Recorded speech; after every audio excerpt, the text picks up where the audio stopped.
जय गुरु जी। आज हम चतुर्थ कोटि रुद्र संहिता के अत्रि और अनुसुईया के तप का वर्णन, उनकी कहानी सुनते हैं। तो जो अत्रि ऋषि थे, उन्होंने कई वर्षों तक तप किया, क्योंकि उस समय 100 वर्ष से ऊपर हो गया था। कहीं भी बारिश नहीं हुई थी, सब तरफ सूखा पड़ गया था, खाने के लिए कुछ नहीं बचा था, जीव जंतु तड़फ रहे थे।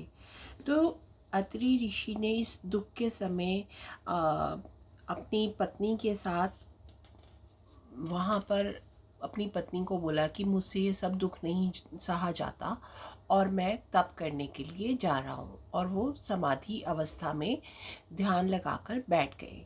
और जो उनकी पत्नी थी वो प्राणायाम करके ध्यान लगाकर बैठ गए। और जो उनकी पत्नी थी वो उनको महर्षि के पास रहकर अपने स्वामी की सेवा में रत हो गई।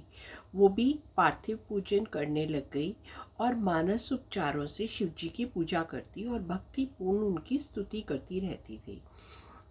उसके अपूर्व सौंदर्य को देखकर उनके तेज से व्याकुल होकर दैत्य दानव वैसे ही उनसे दूर रहते थे, जैसे अग्नि से जीव जंतु दूर रहते हैं।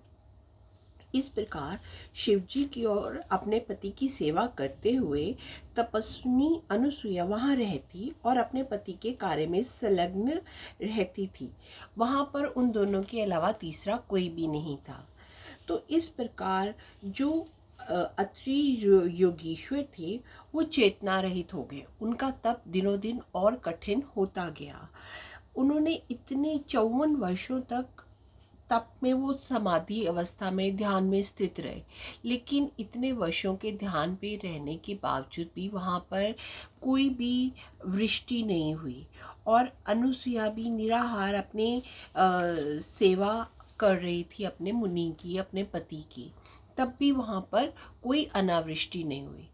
तो इसके पश्चात जब अत्रि ऋषि अपनी समाधि से जागे तो उन्होंने अपनी पत्नी को बोला कि मुझे कमंडल में जल ला कर दो।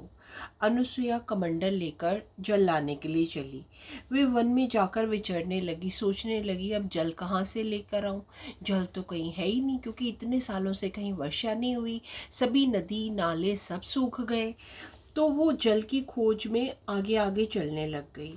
तब गंगा जी उनके पीछे पीछे वहाँ आई और उनसे प्रसन्न होकर बोली, अनुसुईया आप कहाँ जा रही हो।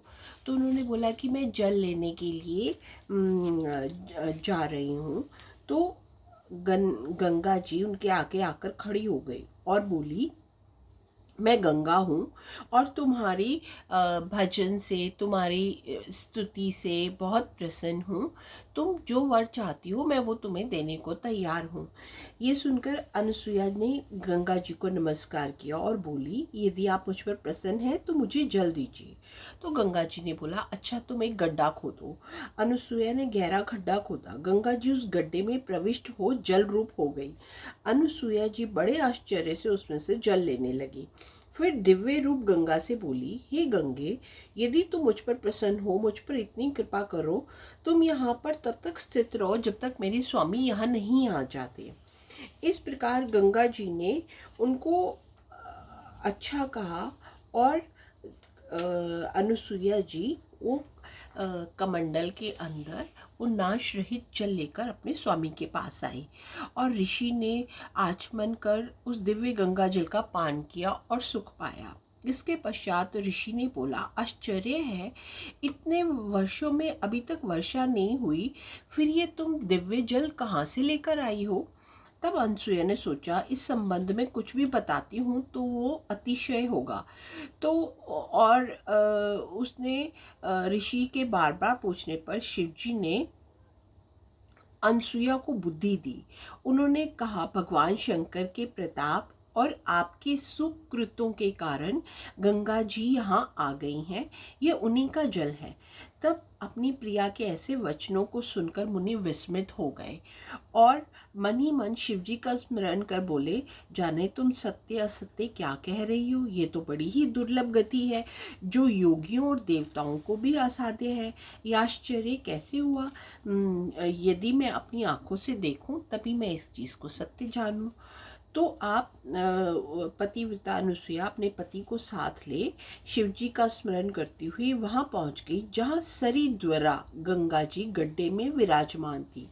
ऋषि श्रेष्ठ ने जाकर जल से पूर्ण उस गर्त को देखा और कहा, धन्य है, क्या ये मेरा तप है अथवा किसी और का? ऐसा कहकर उन्होंने भक्ति पूर्वक गंगा जी की स्तुति की और वहां से उस निर्मल जल में स्नान किया। आचमन कर बार बार स्तुति करने लगे।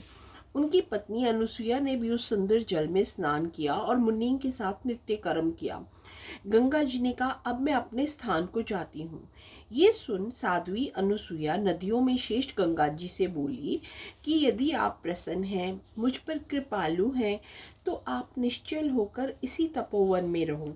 बड़ों का यही स्वभाव है कि किसी को अंगीकार करके पीछे नहीं छोड़ते। ऐसा कहकर हाथ जोड़कर बार बार उनकी स्तुति करने लग गई। मुनीश्वर अत्रि ने भी कहा, हे गंगे, आप यहीं पर निवास कीजिए और हमको सनाथ कीजिए। उनके इस रमणीय वचनों को सुनकर गंगा नदी प्रसन्न हो गई। उन्होंने बोला, यदि तुम अपने स्वामी के शिव पूजन रूप का 1 वर्ष का फल मुझे दे दो तो देवताओं के उपकार के लिए मैं यहाँ रह सकती हूँ। मेरी तुष्टि ना तो किसी दान से होती है, न तीर्थ स्नान से होती है, न यज्ञ से होती है, न योगों से होती है। तुम जैसी पतिव्रता से मेरी तुष्टि होती है। मेरा मन तुम जैसी पतिव्रता को देखकर प्रसन्न होता है, वैसा अन्य उपायों से नहीं होता। ये मैं सत्य कहती हूँ। पतिव्रता को देखकर मेरे पाप नष्ट हो जाते हैं। पतिव्रता रूपी स्त्री पार्वती के समान है, इसलिए लोक कल्याण के लिए अपने स्वामी के 1 वर्ष के शिव पूजन को मुझे दो, तभी मैं स्थित रहूंगी।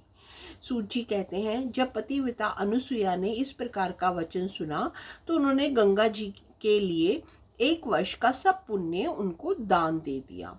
बड़ों का ये स्वभाव ही है, वह दूसरों का हित करें।